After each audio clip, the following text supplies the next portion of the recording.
Let's say I'm missing a tooth. Right. And it's in the back.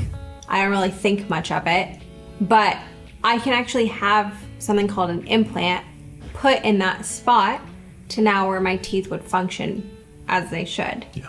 So can you go over maybe like the implant process and what an implant actually is? First of all, the implant consists of 3 different parts. There's the implant itself. There's something called the crown, which is the cap, the part that everybody sees. And then there's an intermediate part that connects the crown, the cap, to the actual implant itself. Going back to the house analogy here. So imagine you have a lot of land here. You got to check to make sure that the land is okay before you build a house on it. In order to build a house, you have to establish a foundation, whether that foundation be underground or it's right there on top of the ground. That foundation right there is the implant. So when people say that, oh, I want to get an implant, really what they want is a house. When we place the foundation, the implant, okay, we let that sit. The reason why we wait is because the bone takes a long time to actually heal. Once it's integrated, okay, once the bone sees the implant as a friend, then at that point we start building the inside aspects of the house. So I always like to think of that framing that you see, the skeleton of the house itself that you don't see once you actually walk into the house, as the abutment. So that's the connection between the foundation and the house that you actually walk into.